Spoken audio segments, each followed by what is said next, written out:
So. No, you're okay. You're all right. You're right. Okay, guys, this is being live streamed on YouTube, on Gabe's Cave on YouTube. I am Uncle Nasty. I'm one of the co-hosts.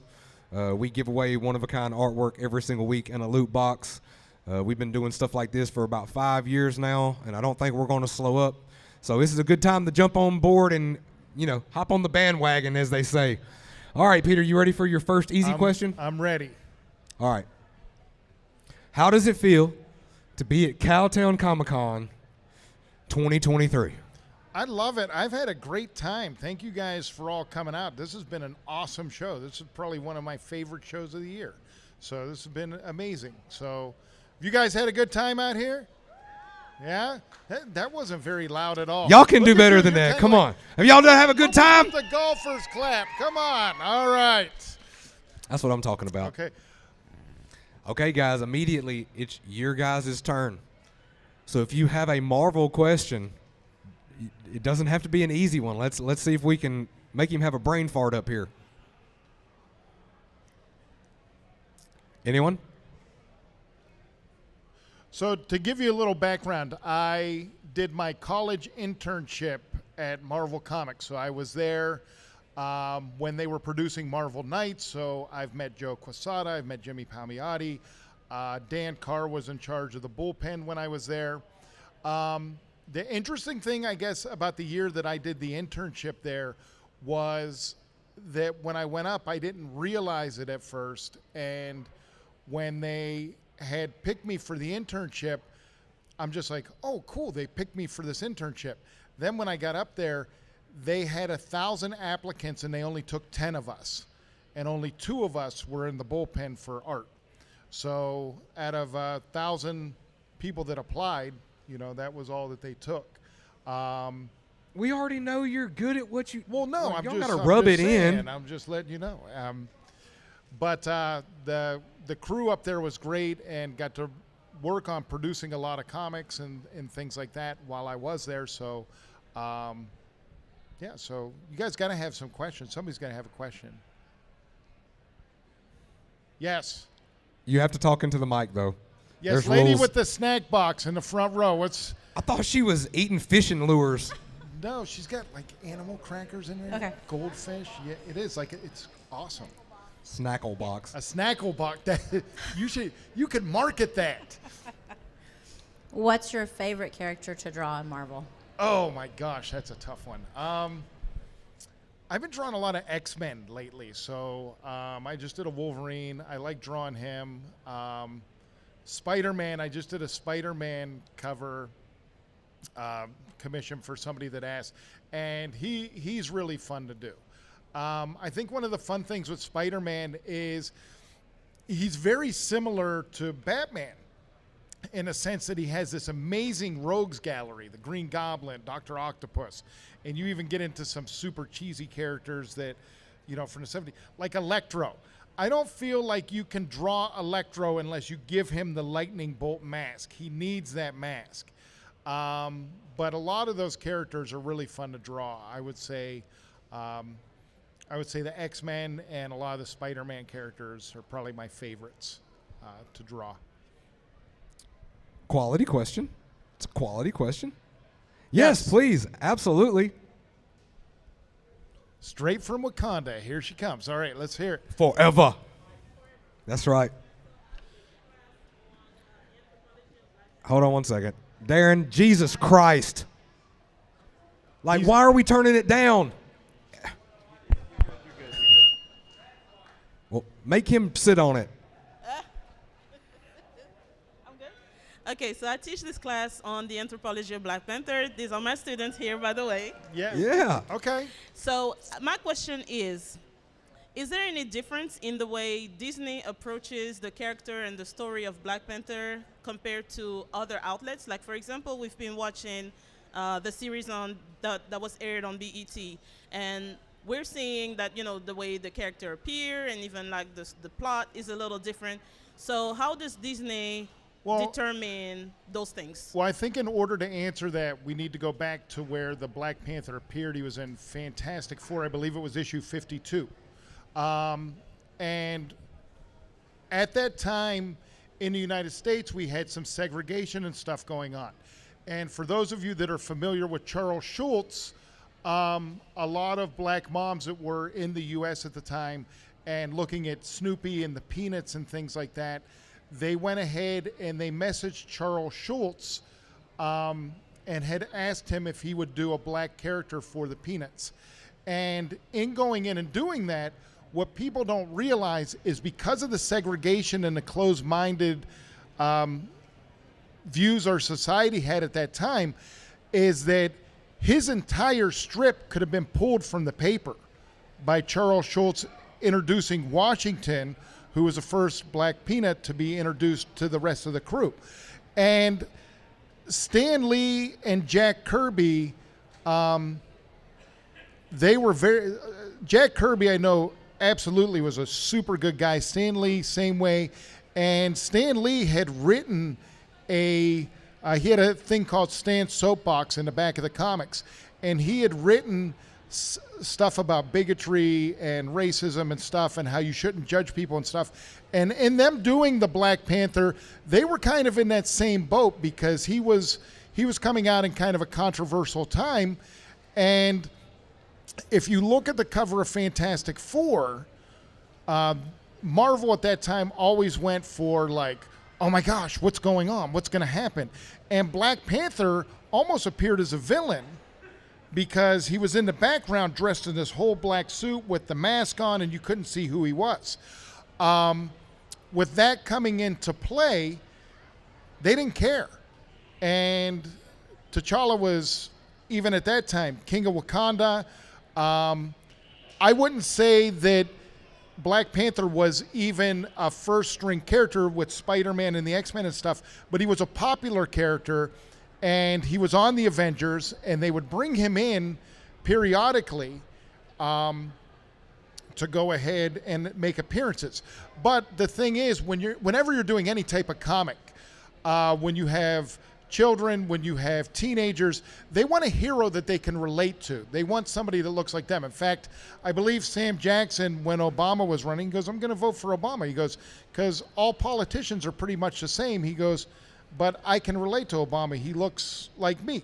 And that he was going to do that. And I think that that was kind of Stan Lee and Jack Kirby's way of going ahead and introducing a character that some of the black kids in America could look up to. And he was a hero and he was a king.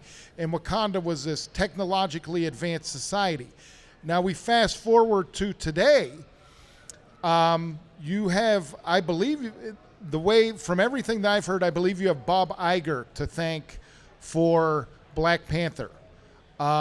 He wasn't a main character. He wasn't someone that probably should have had, like, that was next in line to have their own movie. And he pushed for that. And the crew that worked on Black Panther was primarily a black crew. I mean, they obviously had different ethnic backgrounds and stuff, but I don't think it was so much that it changed is that T'Challa was used as someone to help unify and show the diversity of Marvel and the kind of the depth of their characters. You know, we got Sam, who's the Falcon, and awesome character as well. But Falcon was Captain America's sidekick for a long time. Black Panther, T'Challa's a king, and he's a hero. He ain't nobody's sidekick. Yeah, and he's not answering to anybody. He's, without a doubt, if he wasn't before, he is now definitely a mainstream character and someone that people can look up to. And my question to that is, looking at DC, my favorite Green Lantern, like, I love Green Lantern. And I love Hal Jordan. I think he's a great Green Lantern. Kyle Rayner's great. My comic book instructor from Columbus College of Art and Design actually designed and worked on Green Lantern when he was teaching, Darryl Banks. And he's actually a black man. And so that was funny that the black man's white guys are designing the Black Panther, a black man's designing the Hispanic Green Lantern. So, you know, we're kind of mixing everything up. But I would say the best Green Lantern is John Stewart. And in looking at John Stewart, he was a Marine, he's in the military, he's a positive role model, and I feel like that's why he was picked for the Justice League animated series as well, to not only give diversity, but he's a better fit as a character. I like the John Stewart Green Lantern. The John Stewart Green Lantern is amazing. And I feel that if they're going to do another Green Lantern movie, that John Stewart needs to kind of be the anchor for that film. Did your question get answered good? So I don't, with getting back to T'Challa, I don't think that it's so much that he's changed. I think that he's more accepted. Does that make sense? I think that we've become, as a country, we've become more diverse. As a society, we've become more diverse. And I think with T'Challa coming in and them using the Black Panther as more of a mainstream character, I feel that he's much more well received. He's not a second string character anymore. He's a mainstream character. And I think that not only had a lot to do with the character itself, but it had to do with Chadwick Boseman's portrayal of the character, because he was absolutely fantastic. And I know that Disney had said they were not going to replace Chadwick Boseman. And if you've seen the last installment of Black Panther, he now has, spoilers, guys, sorry if you haven't seen it by now. Haven't, it's way past spoiler time. But he has a son now, and I think that that is the most respectable way to Chadwick Boseman and character of the Black Panther to kind of continue his legacy. But I feel Black Panther came out at a time to where he was really needed for diversity in the comic book industry. And I feel that through the years, he has increased in his use, but more so recently after the films have come out. See, as a fan of him from the jump, Black Panther is a phenomenal character. I always felt like, I don't think I ever felt like he wasn't used enough, because I always felt like every time he popped in somebody else's story or whatever, anytime you ever got to see the Black Panther, I felt like you always got, like, it was like that extra big nugget in your cereal box where all the cereal kind of clumps together and it's like a bonus bite. Y'all know what I'm talking about? The mega nugget, the mega nugget. Yeah. So that one. No, but hopefully that answers your question better. I think that he did have his own series early on, but Power Man is another one of my favorite characters, like one of my favorite African characters that they've done. And Power Man and Iron Fist and Shang-Chi all came out during the Bruce Lee Kung Fu 70s movies era. When they say everybody was Kung Fu fighting, Marvel jumped on that in a heartbeat and said, we're going to get a white guy, a black guy, and an Asian guy, and they're all going to be Kung Fu fighting. And that's what, That sounds like the start of a really bad bar joke. It does. Does any of you guys have a question for Peter? He will continue to talk about his favorite characters, but we need to try to get y'all some questions in. You guys have a question? No questions. Not one. You don't want to hear about what it was like interning at Marvel? I got a great one for you. You guys remember the Blair Witch Project? That was a Marvel movie? No, it wasn't a Marvel movie, but it was Blair Witch when it first came out. And I don't know if they were advertising or not, because at the time I was interning, so I wasn't watching a lot of TV or anything like that. Somebody in the bullpen, and to kind of give you guys like a better definition of the bullpen is where all of our art crew were at. We were the ones scanning in pages and checking lettering, doing some of the digital color, doing corrections, things like that on the actual comic book pages that were being produced. And so we were all artists. So I'll let that sink in for a minute, because when you get that many artists together, it's kind of crazy as it is. But anyway, somebody got a hold of a copy. Somebody sent us a VHS tape of the Blair Witch Project, and none of us knew what it was. And we would sit down every day at lunch for like a week, and we're watching this Blair Witch Project thing, and because of how they filmed it, we thought it was real. And so then we're like, oh my gosh, what's going on? I can't believe this. And so then all of a sudden, we find out that it was a movie, but it was really hysterical that we're like, I wonder what's going to happen next. You know, what's going to happen? So we had that. There was every Friday we would get high schoolers coming in on tours. And so they would tell us, okay, Spider-Man would actually give the tours. So they would have Spider-Man would go through, this is the editorial office, and that's the bullpen. So when they would get to our floor, we would have to be real quiet. Have you guys ever heard Phil Hartman from Saturday Night Live do Frank Sinatra? So somebody, you know how when you do an error on your keyboard, it makes sounds? So it is so quiet on the whole floor, you can hear a pin drop. And all you hear is Spider-Man going, and these are the editorial offices where we make all the comics. And this is the editors, and they take care of all the script and stuff. All of the sudden, somebody hit the wrong key and forgot to mute their sound. And it goes, I've got chunks the size of guys like you in my stool. And we all start dying laughing. Spider-Man didn't know what to say. He's sitting there leading the tour, but it was funny. It was definitely some good times. One of my hobbies is I collect toys. I was pretty good at finding toys. So every morning before I went into the studio, I would actually take a list from editors or people from the bullpen or whatever, what toys they wanted, and I would stop in FAO Schwartz in the morning. You know how some people go for donuts? I went for a toy run and then brought stuff back to them there. So that was fun too, definitely different. Yes. When you were working in Marvel, which titles did you work on? And did you do just covers or did you do interiors No, as I well? got to do, my job was to kind of do like cleanup, and I had to put together a portfolio to submit in as part of my internship. Cleanup, you're not talking about like janitorial services. No, not janitorial clean. I was in the bullpen. That's janitorial. We were just checking. My gosh. No, I was not cleaning up poo. I was, so I remember this one project I got to work on Avengers. I got to work on Thor. I got to work on Iron Man. I got to work on Spider-Man, and I got to help with putting the Secret Wars, the graphic novel, the binded edition. I get to help put that together as well.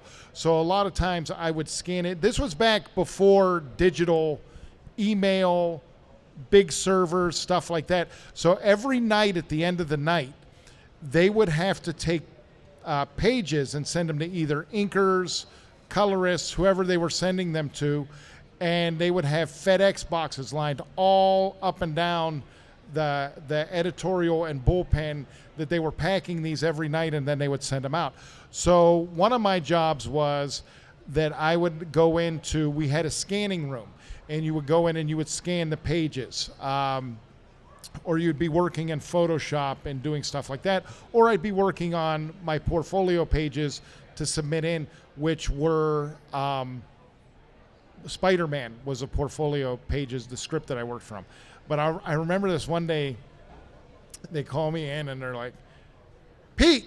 And I'm like, yeah. They said, they called me Big Pete. So they're like, Big Pete. And I'm like, okay.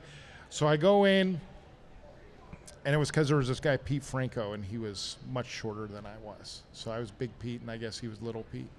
But they actually called him Mini Me from time to time. I'm calling him Big Pete. That's right. From now on. That's it.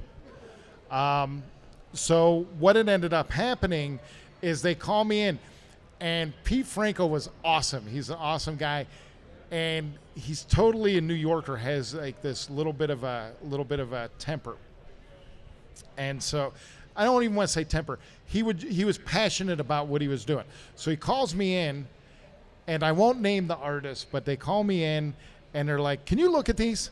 We'll just say it was a veteran artist. It was veteran. And they call me in, and they're like, "Can you look at these?" I said, "Yeah." And he goes, "Can you read this script for me?" And I said, "Sure." He says, "What does it say right there?" It says to put Wolverine in the costume he was in Hulk 181. And he goes, "So if I gave you this and had you draw, what costume are you putting Wolverine in?" I said, "I'm going to put him in the costume he was in Hulk 181. And he goes, "Is that the costume that was in Hulk 181? And I said, "No." And he goes, Why can't he follow directions? Obviously, everybody else seems to get it. Why doesn't he get it? And he went off, and it was funny. And I didn't laugh, though, because he was, he was kind of above me. But, yeah, it was fun. We'd always have discussions about different heroes that would beat different heroes. Some of the interns took it a little too far. Do you think Dr. Doom has metal underwear? Yeah, no, I don't need to know that. I didn't want to know that. So, but the editors were nice. The people were nice there. Uncle Nasty wants to know if Dr. Doom has metal underwear. He absolutely does. He might. He does. Cause some chafing. I have a question, Peter. Sure. Where's Sabretooth? He's probably hanging out somewhere. I'm sure they ain't killing him. Why is he not utilized? Why? Because he's mean. Yeah, that's why I like him. Well, sometimes, they need some nicer villains. Like, who would be a nicer villain? Pretty much all of them are nicer than Sabretooth. If you go by like how Sabretooth was supposed to be used, like when he first came out, he was savage, dude. He'd go in entire rooms and just kill the entire room full of people. See, that's not... There'd be blood all over the walls when Sabretooth showed up. Well, the comic code's kind of not there right now, so I mean they could do that, blood everywhere. But I don't know. I don't know where he's hanging out at. I'm sure he's alive. I don't know where he is, but yes.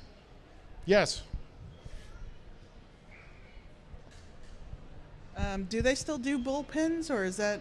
Do they still do what? Bullpens. Yeah, there's still a bullpen there. Yes, absolutely. So the function of the bullpen is this. If something comes in, and I'll have this happen with independent comics. I know Photoshop. I can digitally paint. My wife didn't even believe I could paint until like 3 years ago. So, so I don't know why, but that was just her thing. I break out watercolor. She goes, "Where did you get those?" I'm like, "I've had these." And she goes, "I've never seen you paint." And I said, "That doesn't mean I can't do it. I do have a bachelor's degree in illustration. I think at some point I learned how to paint." But what would happen is the bullpen is kind of where they send. So like one of the jobs I got in the bullpen was there was a conflict between the script and the artist. And the artwork was gorgeous. And it was actually pages from Avengers on George Perez's run. Okay? So you're handing me George Perez pages. And are like, okay, what we need is, nothing needs changed, but Ultron has all these numbers on his forehead. And in the book, there was something that happened that he could only be up to a certain number. So any number that's above that number, you have to go and take it off of his head. So I had to scan through the pages, kind of select the numbers, erase them out. But it was stuff like that. So there were, if you couldn't find a colors, because digital color was just coming into play. So if something needed colored and it was a rush, or something needed colored and we decided to go ahead and give it to one of the staff, then those colors got done in-house. We had an in-house inker. And so he would go through and make corrections or ink pages that needed to be done. But the bullpen is really important as far as going ahead and making sure the production of everything would stay on track and keep going forward. So that's where a good little portion of the quality control takes place. Yeah, it is. It's kind of like, I hope that person is okay. Buy them the toy. So, but yeah, the bullpen is kind of, it would handle all of the visuals coming in and making sure that if any corrections needed done or anything, that those were definitely taken care of. So. Awesome. This is your guys' time. He has, Peter answers question the good way. He elaborates. So he has time to answer one question, probably.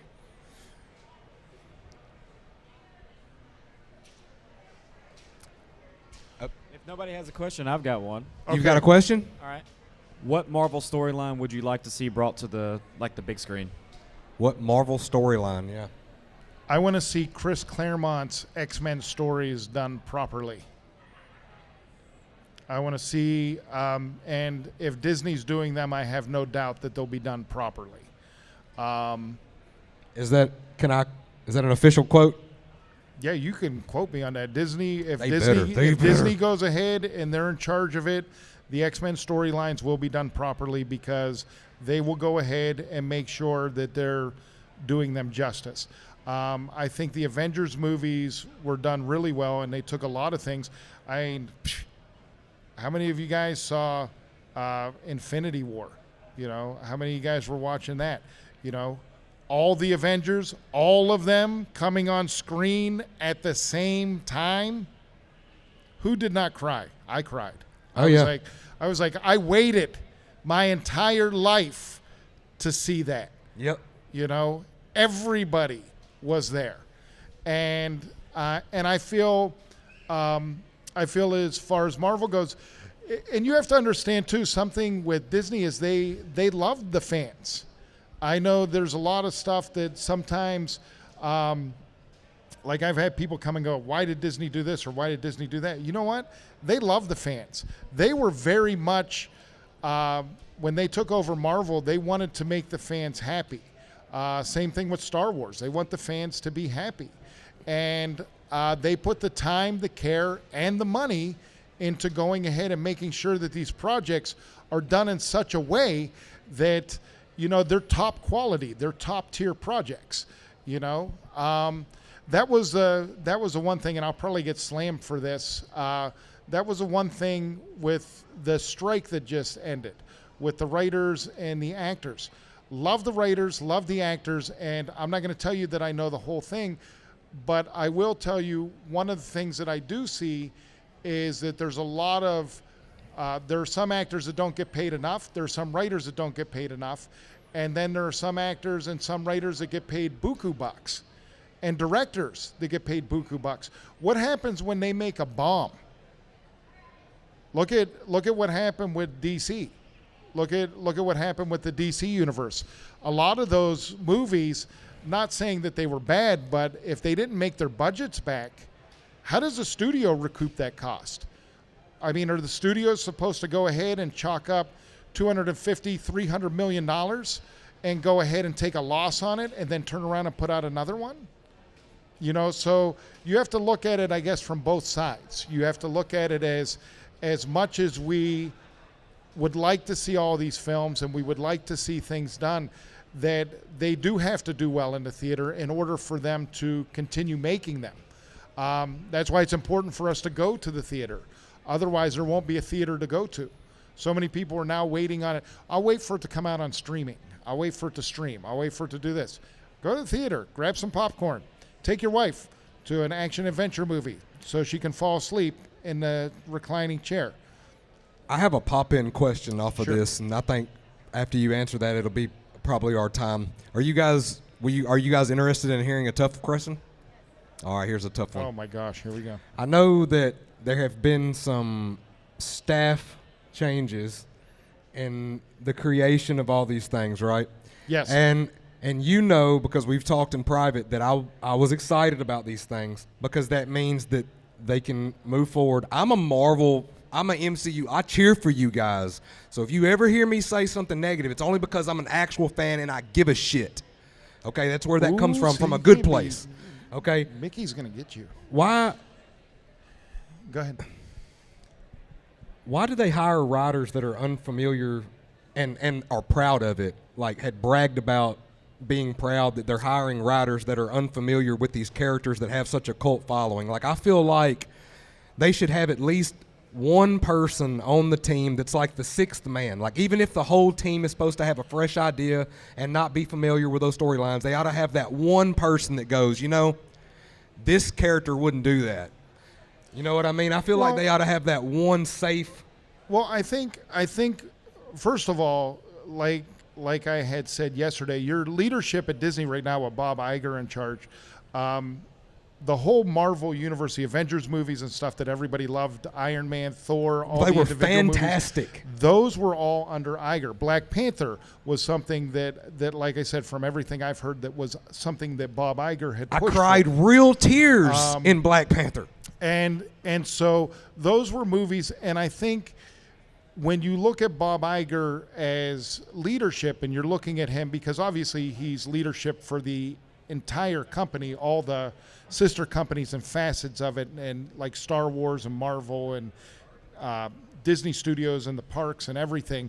Ultimately, he's the one in charge of all that, and I think under his leadership, I think you're going to see stuff go back to the way it was, and you're going to see, when he came back, his top thing that we heard was entertainment. The other thing that I saw him do was cast member morale. He had gone in and really focused on the cast members, and the people that were working there, and so I think you're really going to see. You're going to see some great stuff coming out. Like if you guys have watched Ahsoka at all, Ahsoka has been amazing. And the storytelling's been amazing because he knows when to let people go. Just let them do their thing. Now the Russo brothers, a lot of what had happened to Marvel, the Russo brothers were responsible for as well. The Russo brothers were in there directing and kind of helping with the storylines and everything like that. But like Black Panther, his storyline through the Avengers into individual film was amazing because we got to see his dad, we got to see him. So before he got his own movie, we were introduced to the character, and I think that's something, and hopefully we'll see that with James Gunn, because I think James Gunn is an amazingly talented guy. He's obviously responsible for the Guardians of the Galaxy trilogy at Marvel, and I think he's going to do an awesome job at DC as well. And but I think he gets the fans, and he understands.